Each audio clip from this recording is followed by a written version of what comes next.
Hello, hello? Hello? Hello? Is anyone out there? It's a mom's night out. This week, we're joined by Corrine Morahan, the founder of Grid Glam, a professional organizing company. Corinne and her team do full-service in-person organization as well as run the G&G membership, which is a virtual group organizing experience, the first of its kind, that provides busy families a step-by-step process for creating and maintaining an organized home. She also offers one-on-one business coaching to other professional organizers and is the host of her own podcast, Get Organized for Good, which you can find on Spotify or anywhere you listen to podcasts. Corinne is passionate about helping her clients and members get organized and stay organized so that they can spend more time doing what they love. I think our favorite fun fact about Corinne is that she is a former Wall Street banker. She was feeling overwhelmed by messes and turned her passion for organization into a thriving business.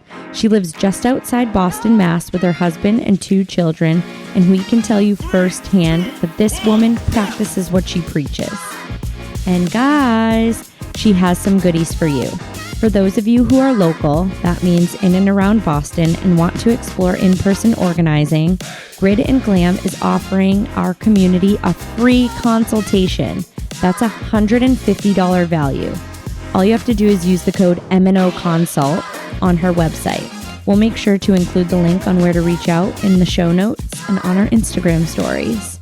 Corinne is also offering the MNO community 1 month free in the G&G membership with code MNO Member. That's code MNO Member. Or if you choose the annual option, the code will get you 1 month free. Doors to this membership open in January, so stay tuned. I know the 3 of us are definitely joining, so come get organized with us. Welcome to a Mom's Night Out, Corinne. Thank you for having me. I'm so excited. We are so excited. Okay, before we get into it, we just have to give you some credit. We're doing this episode in Corinne's house, and as you could all imagine, it is perfect. Pristine. Yes. Like this is how my house looks after my cleaning lady comes. Only the moments after. And you asked me if it always looks like this, and truly it does. I didn't have to do anything to prepare for you. I did turn on the little lights in the kitchen just for some ambiance, but that was gorgeous. It's goals, and it's amazing, and it's giving me like, hey, I can get here. Yes. Yeah, like I'm going to be going home and really. Yes. That's what I love. Okay, so obviously you live and breathe organization. So just to set the tone, why are you so passionate about it? And have you always been this way? Organizing is the fast track to a happy life. Oh, Mic drop. Whoa. Plain and simple. Because if you think about what your life would feel like if you eliminated all the pain points that disorganization cause, all like the personal pain points to you, but the friction points with your family, the fights with your kids, the fight with your husband. If all of that was eliminated, how much happier and easier would your life be? So it's not a magic pill, right? It doesn't solve all the problems. Life is hard. Raising kids is hard. Being married can be hard, right? But if you don't have any of that hard, your life really is so much easier. So that's why I am so passionate about it. And I have always been organized in the sense that organizing for me has always been a huge form of stress relief, but I had too much stuff. I always had too much stuff. So I was constantly organizing and reorganizing. And it wasn't until I learned the real principles of organizing, like you have to get rid of so much of your shit, that it actually stuck for me. I love that. Me too. I should be taking notes over here. I feel like I'm always mad about the mess. Like that is really what I'm usually mad about. Yes. Yep. Yes. but it is so true. My form of stress release, it's cleaning. Yeah. Or like organizing. Yeah. Like when I get stressed, my husband knows because I will start like organizing a closet. He's like, you What okay? did I do? Yeah. Right. It's like, is everything okay, babe? Nope. So actually along that same line, do you think organization is more about the physical space or the mental clarity? You cannot separate the two. And all the research shows that. There is so much data, so much research that shows that when we live in a less cluttered space, we are less stressed out, like our cortisol levels drop. We are able to focus more. Like there really is science behind being organized makes you happier. So living in an organized space makes you happier.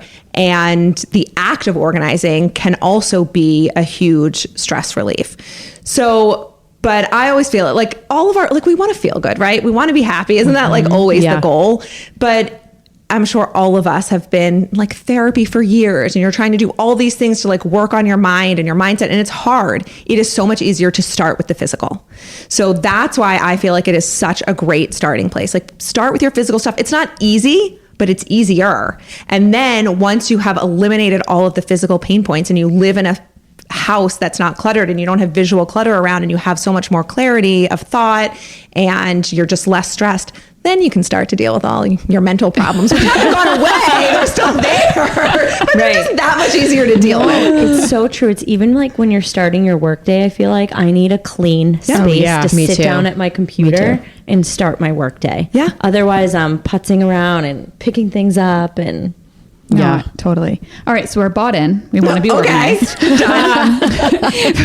People can be overwhelming. So, like, where should somebody even start? Yeah. So it's one of the questions that I get most frequently. And I come back with a question, which is, are you someone who needs an easy win and that like quick dopamine hit, that quick win motivates you to keep going? Or are you someone who needs to see your biggest pain point eliminated and then you're like, okay, it was worth it. Whoa. So if you need a quick win, I mean, this sounds funny, but I guarantee you, like, will change your day. Go clean out your car. Yeah, right? That's my life hack. That's Katie's favorite.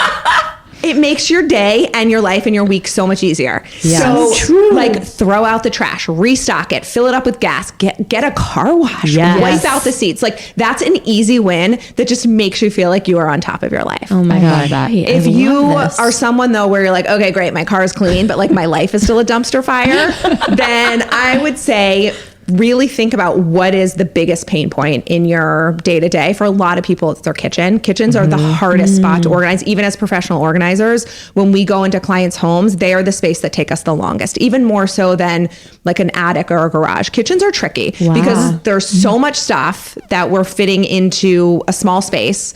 So many people use it, right? Everyone in our family, multiple times a day. It has so many different functions. So for a lot of people, it's the kitchen. So if you're going to tackle your kitchen, you have to like really get in the mindset that like, this is a project we're taking on. You got to get the family involved. You have to carve out enough time that you're setting yourself up for success, and really mostly just focus on decluttering it. Don't even worry so much about organizing it, but like, you don't need 6 spatulas. You don't, like, you just don't, right? There's so much excess in our kitchens. So really, if you need a big win, focus on that big pain point, but then commit to doing it in a way that it's not like, you can't set aside an hour and do it. You have to really commit to the project so that you can cross the finish line with it. And then you get that win. You're like, okay, now I can do this for the rest of my house. How long are we talking? Like, you think it's like a full day or 6 hours or? It depends how dialed in you want it to be. Like, if I'm bringing my team in to do a kitchen, it usually will take 3 organizers, 5 hours. That's 15 hours. Wow. But that is, we've got all the bins. We're putting custom labels on it. Okay. You know the layout. Exactly. Like, we're really dialing it in. But I think if you really want to tackle your kitchen start to finish, I mean, just think about how long it takes to check expiration dates on the food in your pantry. My husband is constantly doing that. But it's awesome that he's that he's continually doing it, because that takes a lot of time. That, you know, it's so small. It's not in the same place on every food item. But really probably like a full Saturday to get it done. I love that. Wow. But I always feel so much better. It does. Yeah. That was helpful to hear. It takes 3 people, 5 hours. So 15 hours total. Ladies listening, like, give yourself some grace. Yeah, you're not doing it in the morning. You're not doing anything wrong. Yes, if your kids are leaving. Right. Yeah. You're not doing it in the morning, but also like, if you've tried to dedicate 2 hours to it and it didn't stick, like, yeah, you're not doing anything wrong. It's a big project. And maybe just hire the professional. I was saying on the way down here, you had an episode recently that really resonated with me. You said, as moms, we get to set the tone for our family and organization. And I felt like I needed to hear that. Yeah. I find myself, and I'm sure the listeners do too, like, resenting my family because I'm the only one spearheading this project, right? And so How do you go about getting your family on board with organization? Yeah, so it's an interesting question. I think we all need to just have a reframe around it. Like, as the parents, or as the mom, we set the rules for what bedtime is and what, I know you all have littles, but my kids are older, like how much screen time consumption they're going to have, when they're going to be allowed to use social media. Like, we set the rules, and it is the same thing with how we live in our house. And how we live in our house for us is how organized we are, like putting our stuff back, putting clothes in the hamper, putting, unloading your lunchbox and putting the containers in the dishwasher, not on the counter, not in the sink. Like, we get to set the tone for how we want everything in the household to go. We also have to hold ourselves to a standard that we want other people to see. But I think where a lot of moms sort of shy away is they feel like they're not doing everything perfectly, so they can't expect everyone in the house to do it. Like, they've somehow got to get it together first. Yeah. And you're just setting yourself up for failure. Like, you can't get it together first if nobody else is on board. Yes. So it's like a whole family effort.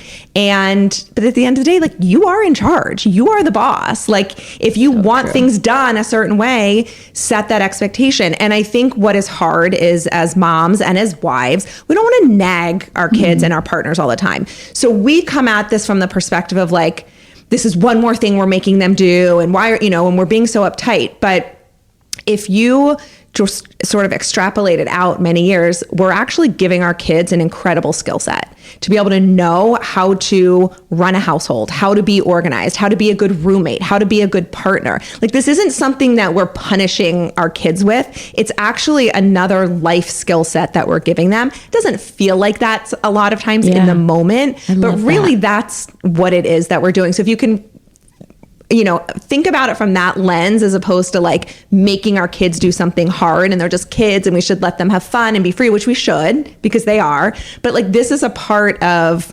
just really good tools that we're giving our kids. I totally agree. That. No, I totally agree. And it spills into other things too, right? Like, you mentioned all those, but I think like work, like being able to prepare and set yourself up for success, like with an organization strategy. Yeah, for sure.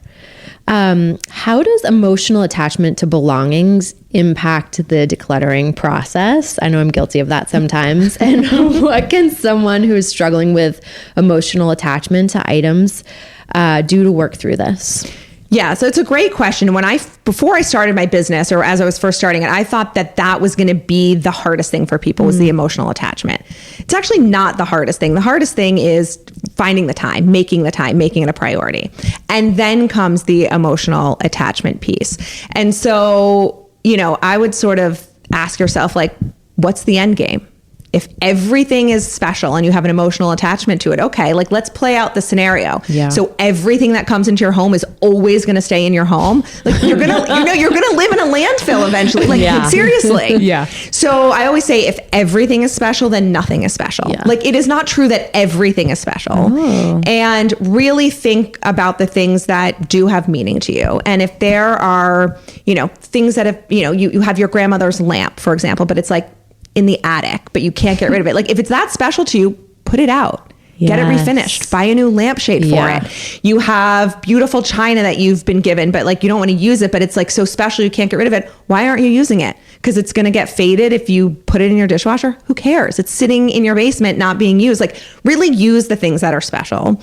Now, not everything has to be utilitarian. Like, you can have bins and boxes of sentimental items. I do. Yeah. But how much? Like, what is the end game with it? I think people just think like about that one item in particular and in the moment, and I can't get rid of it. But just like, take a step back and do you want to have a house full of sentimental items? Most likely not. So really keep those things that are the most special to you, and you have to let the rest go. You cannot have it all. You can't live in a very organized home, eliminate pain points, and keep every single thing that's sentimental to you.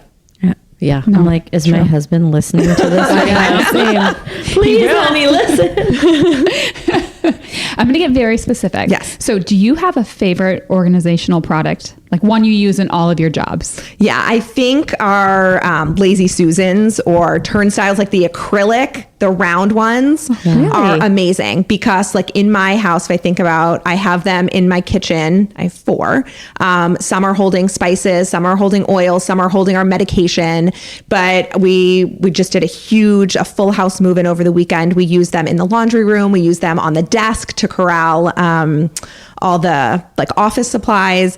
They're so great because they fit a lot of things, and especially for the higher cabinets that are hard to reach because you can spin them around. Yes. You like nothing gets lost in the back of the cabinet. So I feel like I saw them on your Instagram, and I've been slowly putting them into like my spice cabinet. Yeah. Yeah. I have them in my pantry.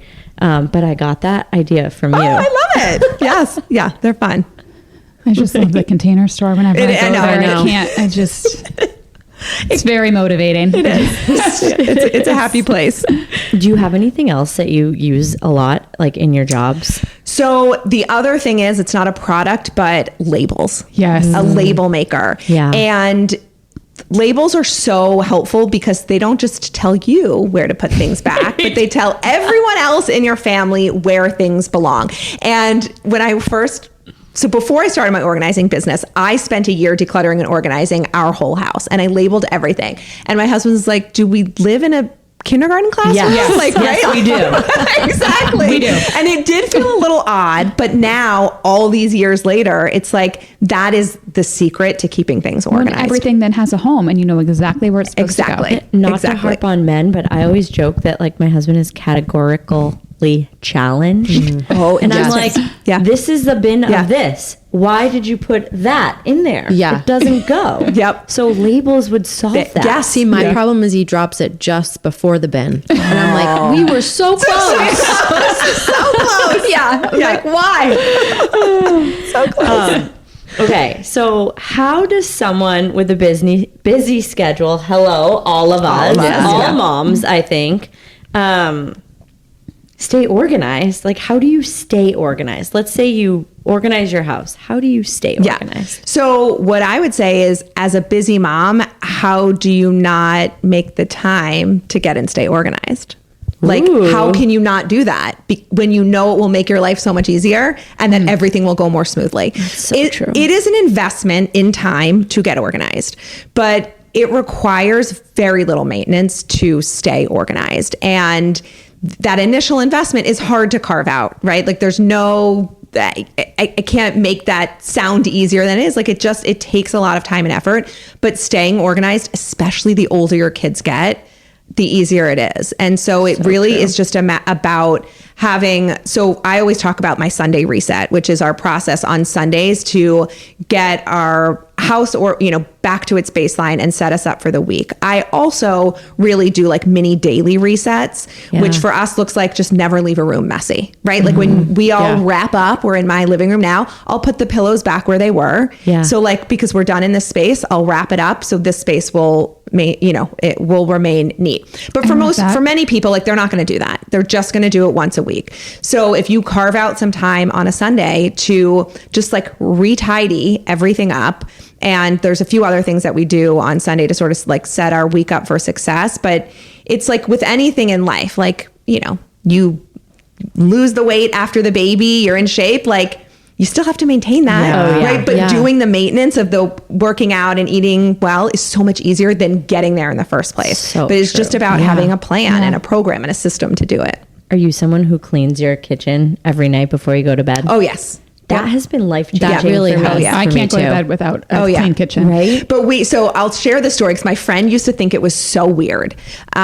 When my kids were little, like in their high chairs, I wouldn't leave the kitchen until it was clean, even with them little, which meant they had to stay in their high chairs or at the table until the kitchen was clean, because there was nothing more depressing, heartbreaking just, awful than coming down after putting them to bed and you still have a messy kitchen. Yeah. I'm like, I live in this house. I'm a person. Like, I get to have a night also. So I'd make my kids sit in their high chair as I would clean the kitchen. So when we would go up for bath and bedtime, there was a neat kitchen. And she was like, what? Like, that's so weird. And I'm like, well, here's what this did. Like, now my kids can sit at nice fancy restaurants quietly at a table for hours because they were, had to sit at the table bored while I was cleaning up. And now what it looks like is our kids help us. Like, it is a collective effort to clean up the kitchen. I mean, obviously they're cleaning out the pots and like wiping down the counter. My husband and I are doing, my kids are not participating in that, but they're putting their dishes and cups in the dishwasher. They're bringing their placemats, they're wiping them off, they're putting them back in the drawer. So it's not hard now. That's Yeah, you're just so used to it. Yeah. Everybody knows their job. Exactly.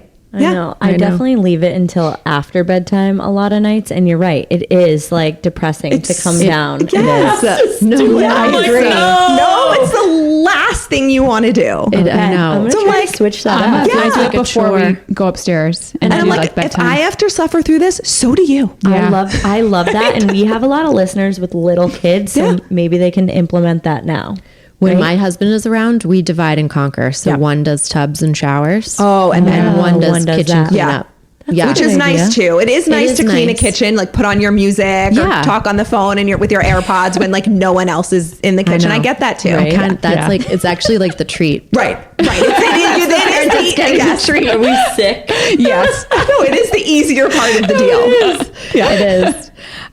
Okay, we chatted about this briefly when we came in, but what is your take on minimalist living? And is it achievable for everyone? Yeah. So like you said, we talked about it. So I asked you ladies if you thought my house felt minimalistic, and you all said no. No. It feels lovely and homey and lived in. Yeah. Homey lived in house. Perfect, but lived in. Thank you. So I always say we should own enough stuff that we feel grounded, but not too much that we feel weighed down.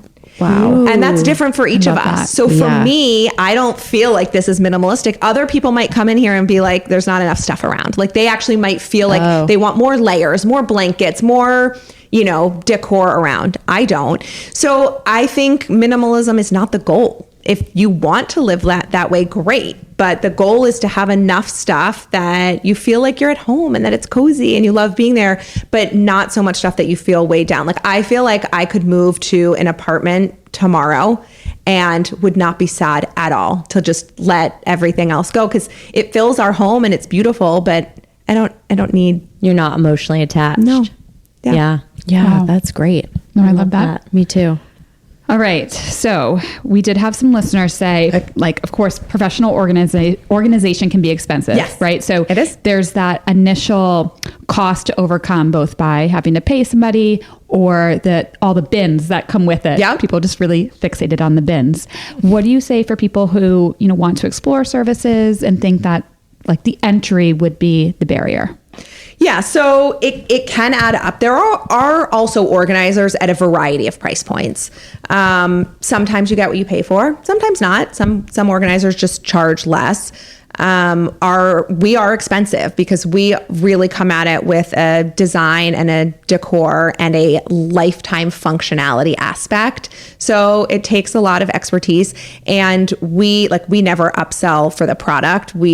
For us, we don't make any money off the product, but we do use a lot of products because we know that products do ensure that the system lasts longer because it just keeps everyone on track. But there are absolutely ways that you can bring the cost down if you are going to bring in a professional. Doing some of the decluttering on your own.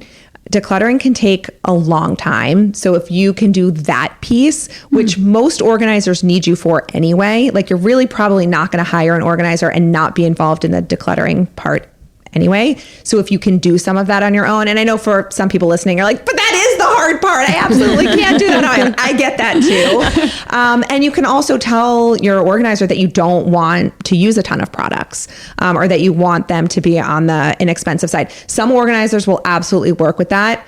That's really not like our philosophy because we know that the products will ensure that the system we put in lasts longer, but you can get different perspectives.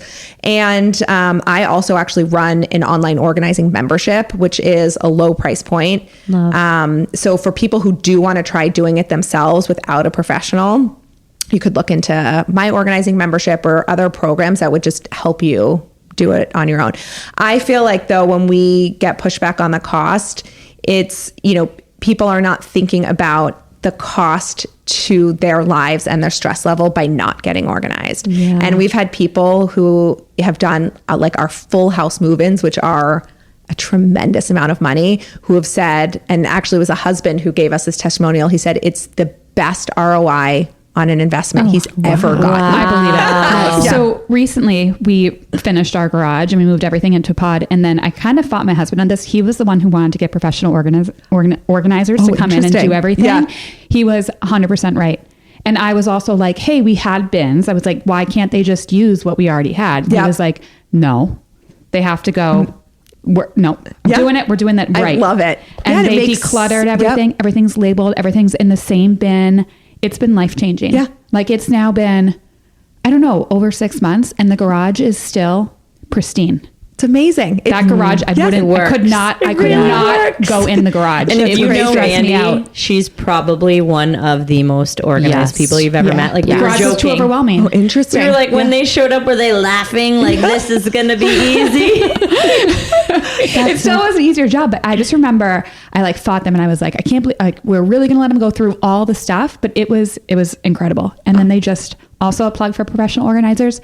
When we said get rid of it, it just disappeared. Yes, it has to. It disappeared. That's half the battle. Like getting rid of the stuff. They took it right away and didn't even give you the option to the next day be like, ooh, like it just magically gone. Right, exactly. Because otherwise it magically reappears in one of the bins that they just organized for you. That's why we have to take it away immediately. I was like, wow, I'm catching on to this. I like it. Yeah. Hysterical. Exactly. That's amazing. Yeah. Okay. As much as we love our husbands, we don't even have to say that. Yeah. I feel like husbands and partners in general can be guilty of ruining some of the progress that we're making. With everything.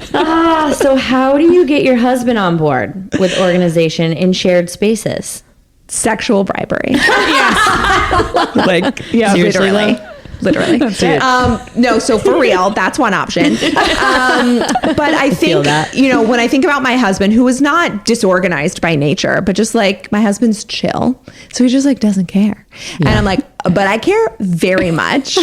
So I'm going to make this your problem. And so initially, it started with me having a very frank conversation with him about like, this isn't just like cute for me. Like this is actually impacting my mental health, which is then going to like impact you and our family. Like this is actually like for real for me. And so he sort of got on board because he loves me, not because he cared at all.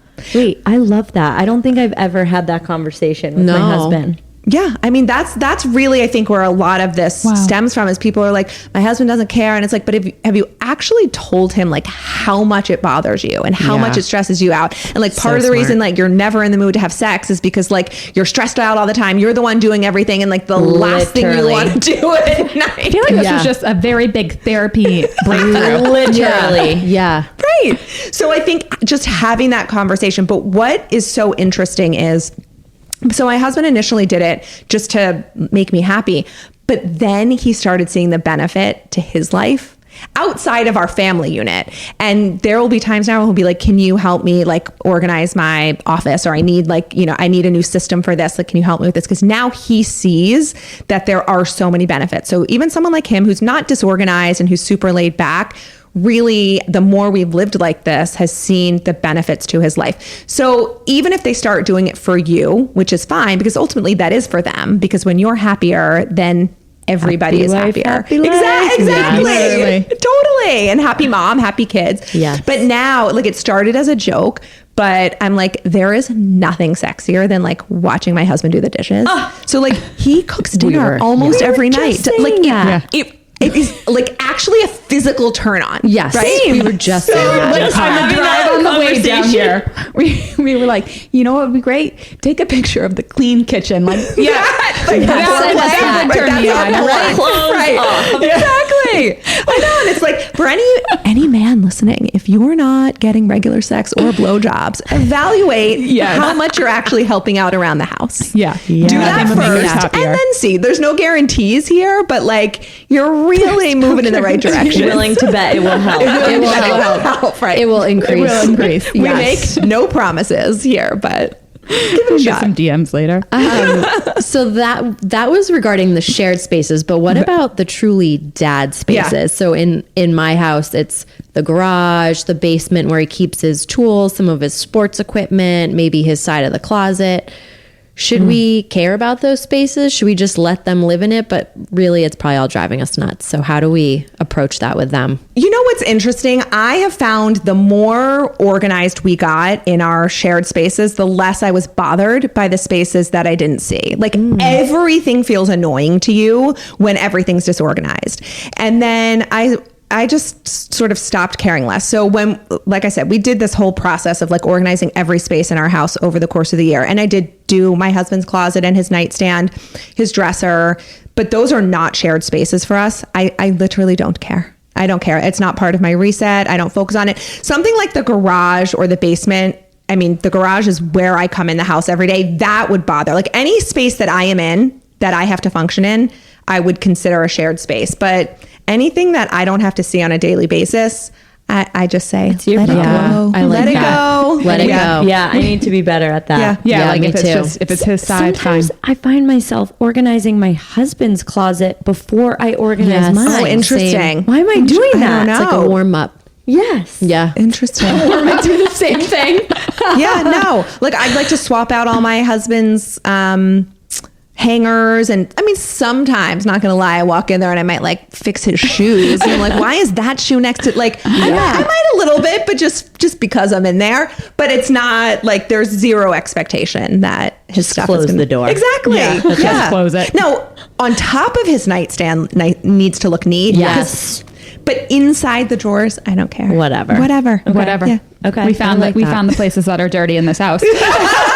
Although go take a look at his drawers, they're actually super organized. Well, it sounds like he's definitely bought in, which I think is awesome. You were exactly. able to find like how to make him empowered about it. Yeah. We all have little, so between 2 and 8. At what age can we start to instill these skills into them? Yeah. Well, I shared my story about my kids in their high chairs. I mean, I think really from day one, if you're like, anytime you're doing anything with your baby, like, you know, they always say it's so good for our baby's development to be talking out loud to them. It's like, well, now I'm going to be putting this in the hamper and now I'm putting your little toys away. Like just saying out loud what you're doing so that they understand that this is, you know, how you do things. Like they're just starting to hear that in their minds. And then, you know, as kids are getting older and they're toddlers, I use the I do, we do, you do philosophy. So it's at first like, I'll do it, you watch me. Like, here's what mommy's doing. Here's how we clean up after playtime. And then, you know, the next time, okay, like now we're going to do it. Let's do this together. So you're doing it together and you're still like correcting them. And now it's like, all right, now you do it. Like this is now your job. And maybe you're going to like, when they're not looking, like zhuzh things a little bit because we want to make them feel good that they're but actually I am a big fan of telling our kids how we want it. Like my kids, you'll see how they made their beds if you go upstairs in my house, and like it took a long time to get them to be able to make them to the way that I liked them, but I'm like, I want them to make them nicely. So I'm not going to be like, good job, if they've just like pulled the blanket back. I'm like, why don't I teach them how to make a proper bed? And now they can do it. And actually, you know, my son is 14. Both my kids go to sleepaway camp, but starting a couple years ago, like if your kids go to sleepaway camp, they have to make their beds. They have to keep their cabin clean. All of the kids in his cabin were like, can you help us make our beds? Because they lose points and they lose privileges if their cabins aren't neat. Whoa. And all these other kids were like stressed out about it. And to my kids, it's just no big deal. Second it's just like nature. what you do. They've got to be the best roommates. I think they probably are. But so like even at toddlers, they can do it. And then as your kids get older, My daughter just turned 11. Like they should be doing everything on there. Like they shouldn't need, obviously kids are going to need reminders, right? Yeah. Like they do. They need the prompting. They're not like excited to make their beds in the morning and excited to unpack their lunch boxes after school. Like that's not a thing. No. But so they might need it like, hey, you forgot to unload your lunchbox, but like they're going to do it and they can do that all on their own. It's so funny you keep saying the lunch boxes. I just started making my kids do that. Even my 3-year-old, I have him do it. I love it. He's the best one at it. Right. Yeah, I find that too. Because you're starting them earlier. I was going to say, like, if you're met with resistance from your kids, it's just probably like, what, you just keep at it and eventually it gets ingrained in them? Yeah. And now listen, if you have a kid that's like, it's just not clicking, like you're not doing anything wrong. Some kids just really resist. Some kids struggle with executive functioning. So I don't want like everybody to be like, my kid's not emptying my lunchbox. Right. You're not doing anything wrong, mama. Right. Like for some kids, it just is easier. And we have to acknowledge that like kids are totally on a spectrum when it comes to this. Yeah. So that's why I wouldn't say like by this age, your kid should be doing that. But you know, what's the quote? People rise and fall to the expectations we set for them. So if you've set low expectations for your kids, that's about all they're going to do. But if you set higher expectations, like you can continually let them rise and rise and rise to them. So see what your kid is capable of. Ask them to do a little bit more. If they feel like they're not able to do it, give them some time to readjust to the new expectation. And then, you know, sort of keep working up from there. I love that so much. That. Right? Yeah. Should we move on to listener questions? Yes. So we had a few. So I don't know if you saw, but we polled our listeners and we were like, hey, we're meeting with this amazing professional organizer. We did not drop who it was, but send us your burning questions. So we did, some of them we had already had like the questions we really wanted to ask you. So those were covered. And then some of them were alike, but anyway, here we go. So is it sound logic that everything needs a place? Asking so I can tell my husband I'm right. I mean, it's not only sound logic, it's like the only way it works. So a place for everything and everything in its place. If you organize your whole home and you assign a place to everything, okay, and everyone in the house put everything back every time where it belonged, you would never have a messy space again. Like that's how this house looks like this. Yeah. And that's the deal. Like everything's been assigned a home. And when anyone uses anything, they just put it back. And so that's when like maintenance becomes really not that hard. Now, do they put it back exactly neatly the way I'd like them to? No. So that's when I'll go through and reset and like zhuzh things a little bit. Yeah. But I'm not having to like put things back anywhere. They're all in their spots. I love that. Yeah, it's like that initial, you're right. Yeah, if you just get over that initial organization, it's just so much easier. Everything really goes right back. True. Yeah. Okay, this person said, can you do organization without the person who hired you present? And what is the prep work like? So we kind of touched on that.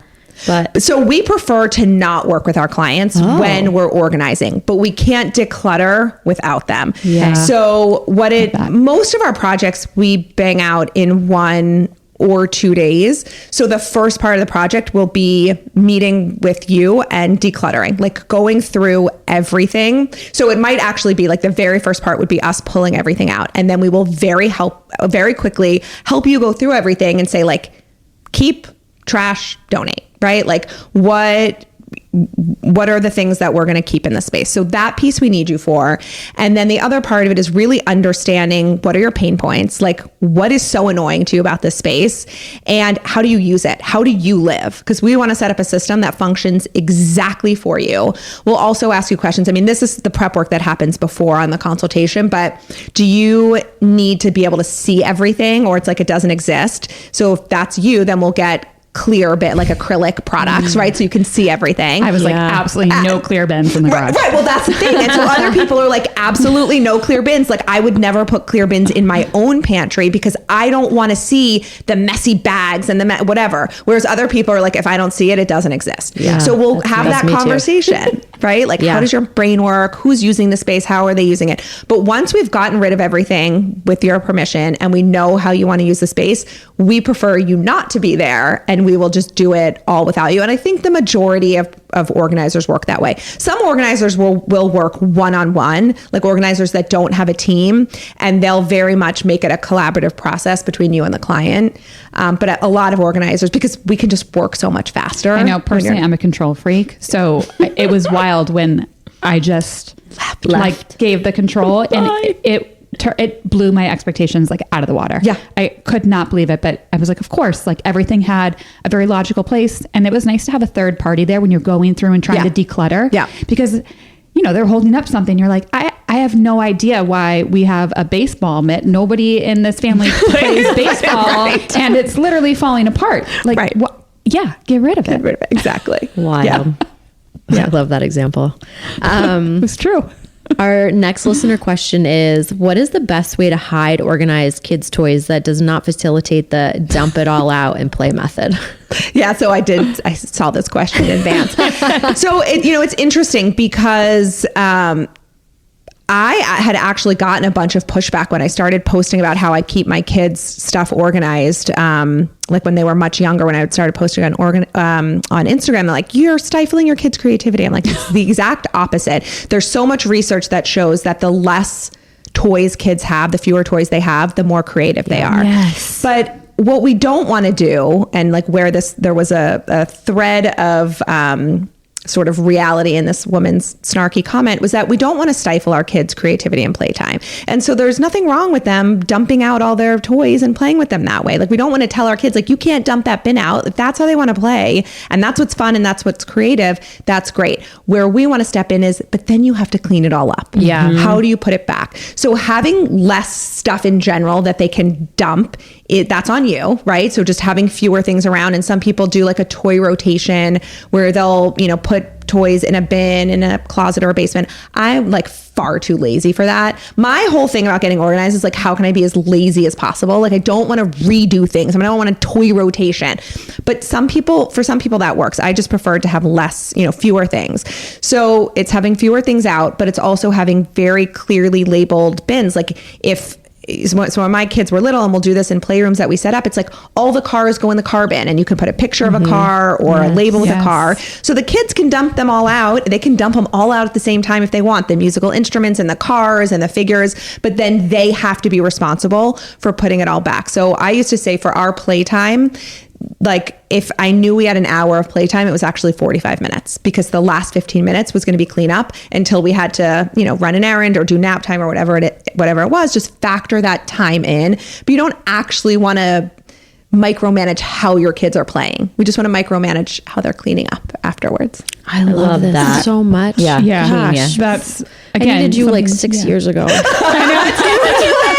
It's never too late. No. Not too late. You're welcome to the listen. I know. No, this is amazing. You touched on this briefly about the Sunday reset. Yeah. And I love that idea. Any more specifics? Like how long are you, spending on your Sunday reset, or what does it like really specifically look like? Okay. So I'll tell you really specifically what it looks like for me. But I always say for everyone else, it's about getting your house back to baseline.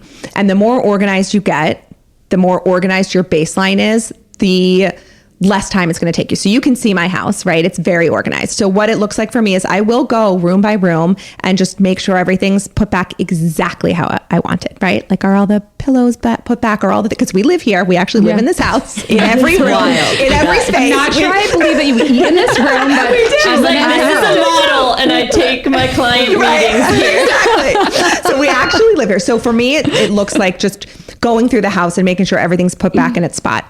That takes me about 15, 20 minutes, very minimal time. Wow. I always do my car as part of the Sunday reset. So that takes a while, because I get gas, I get a car wash, I vacuum it out, I wipe out the seats, I restock it.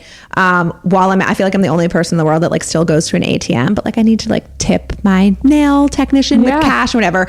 So I go to the ATM while I'm doing that, usually stop at Chick-fil-A drive-thru, get a diet lemonade. Yeah. Although not on Sunday, because they're not open on Sunday, but so sometimes I'll do it on a Saturday. But like make it fun. And then as part of McDonald's Diet Coke. Exactly. I'm very vain. So as part of my Sunday reset, I always do a little bit of beautifying, like trimming my eyebrows, or maybe do like a facial. If laundry needs to be done, we typically don't do it on the weekends. 'cause we're on a Monday, Wednesday, Friday schedule. But if there's laundry that needs to be done, we'll do a load or two. Groceries. So my husband does the cooking, so he'll get the groceries, but we all as a family put everything away, and then we'll do a little, like whatever meal prep we need to do for the week. We have a menu board on our inside our pantry. We'll write out what the meals are for the week, and then my kids have to pack their lunch for Monday. Love that. Whoa. Yeah. Love that. And then the other thing, you don't have Sunday scaries. that's the thing, because we're set for like an easy week, and make sure, their alarms are set for Monday, and that's it. So, if I didn't have to do the out of the house car wash thing, and like we're factoring in groceries. So like that adds in time, obviously, but in the house, the actual reset is maybe 45 minutes. Like it's not super time consuming. That is like amazing. Right. Truly. There's nothing better than on a Sunday just being able to then relax in the evening and knowing you're set for the week. I love that's that you my don't favorite do feeling. laundry on the weekends. because I end up doing it all on the weekends, and too. I feel like that's a bad system. We do it Thursday or Friday. Yeah. Okay. You know what I also don't do on the weekends? I don't work out. I work out love Monday that. through Friday morning early. I'd rather get up and suffer during the week. And then my weekends, I can like sleep in. I'll get like a breakfast sandwich for like, get a pastry for breakfast. Like I want my weekends to feel very decadent. And I'm like I said, like I like to be very lazy. For me, if I spend an entire day in my house, I'm so happy. And the reason I'm happy doing that is because I'm not doing a million things. I'm just like sitting on a couch or watching a movie or hanging out with my kids. Like it's not like I'm in the house doing stuff. So amazing. I love a lazy, decadent weekend. There have been so many takeaways in this episode, so it feels funny saying this, but we love to end the episode with a couple audience takeaways, right? So Jenny, do you want to, what are 3 things that you should do today to feel more organized tomorrow? Okay. So the first thing I would do is, this is like kind of corny, but I'm like super into like energetics and visualization, is just like sit in your house and close your eyes and think about what it would feel like if every space in the house was decluttered and organized. Like what would that really feel like for you? Unreal. Because, right? It's like the day your cleaning people come and you're happy. That's my happiest day. That's mine too. And I get so happy when a closet is cleaned and organized. Yeah. Imagine your whole house being like that, because it's going to take work and it's going to take a commitment to get there. And so really anchoring into that vision, that why, is what will keep you on the path of getting organized. So I have a podcast and it's called Get Organized for Good. And it has a double meaning. The for good means once and you're done, and it's just maintenance. So if you really go all in, it is possible to do it once and not feel like you have to constantly reorganize, with a few exceptions, right? As our kids age, we have to go through their clothing and toys and whatever. But like for the rest of your, you should organize your kitchen once and never have to reorganize it. Like it should just be done. But the other meaning of good is for the good life that it gives you. Yeah. So got off track, but do that visualization. Like that's the first step. And then the second piece, sounds really funny, but just walk around your house and just throw out trash. You'd be amazed at how much trash, actual trash, just accumulates. Like the kids' paper. Right. I know. Exactly. Yeah. Pen caps, pencils that don't have erasers, the stuff from the arcade. You find it Goodie in random bags. places. Yes. Oh. Yes. Just start. That's so easy. That's like a very easy, super satisfying step. Get a trash bag and walk room by room and just throw shit out. And then the next thing would be go to your car. It really is it's my life hack. It is such a life hack. If you do love that. If you do those 3 things today, you will wake up tomorrow and you'll be like, I am a badass. I can literally do anything. Right. There you go. It's incredible. And it's not horribly hard. It's not, but we have so much resistance to it for a lot of reasons. We're tired, and it's hard for us to imagine that the work is going to stick. We feel like we're going to just be doing it and doing it all over again. And for a lot of people, that is the reality, because you haven't had that conversation with your spouse. You haven't gotten your kids on board. You haven't gotten rid of enough stuff. You haven't set up systems that are sustainable for you. So it's not hard, but a lot of people are not doing it the right way. That's why you call in help. Right. Exactly. We'll get to how people can find you. Before we do that, we always love to end on fun questions. Okay, let's do it. Non-organization here. Yes. This one is kind of related. Where's your happy place in your home? Like every spot in my home. Yeah. Except maybe like cooking in the kitchen. But like I've created cozy spots in so many places in the home. And because everything is neat and organized, like if this, I feel like this room feels like spring, the room that we're sitting in. So if I want to feel like springy, or if it's raining because we have the skylight, I'll sit in here. If I want to be like a little moodier or cozy, I'll sit in our front den. If I want everyone to leave me the fuck alone, I'll go on the couch in my bedroom and like shut the door. Right. But I feel like I've created my home into my happy place. Wow. I love that. Goals. Yeah. Okay. If you weren't a professional organizer, which I don't know why you wouldn't be, because you're really good at this, what would you be? So I actually started my career working on Wall Street, and I probably would still be doing it. I find money and making money and working around men very sexy, very satisfying. It's so boring. It's like finance is so boring, but there were parts of it that I enjoyed. I would probably still be there. That. Yeah. How Me cool too. is that? You really switched gears. And the last fun question is, what is your ideal mom's night out? I'm actually going out with some girlfriends tonight. I love a good meal and a very dirty martini. Yeah. And an Uber. And an Uber. Yeah. But also like being home and in bed by like 10, 9:30. Same. We're going out at 6:30 tonight. I'm like, it's perfection. It's That actually is prime time. genius. I think you just found 3 of your new best friends. I love it. There's nothing better. Great. I know. Okay, so really quick, plug where the listeners can find you. Yeah, so I hang out on Instagram at Grid Glam, GRIDANDGLAM. I'm sure it'll be in the show notes because no one's got an attention span. And then my website is gridandglam.com, and it has all of our information on our in-person organizing services. We're based in Boston, but we travel all over. And my online organizing membership doors open twice a year.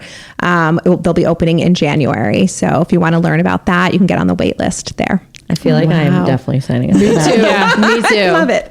No, it's amazing. Thank you so much. Corinne. This was Thanks amazing. for coming here. This was so life-changing much advice. fun. No, life-changing advice. Truly. And check out your podcast. Oh yeah, that's right. I also have a podcast, the Get Organized for Good podcast, and I try and drop a lot of gems like this. My episodes are short for the most part, so you can like listen to them on a car ride and hopefully walk away with a nugget from everyone. We were listening on the way down, and I was like, yes, Yes. No. Thank you. Thank you.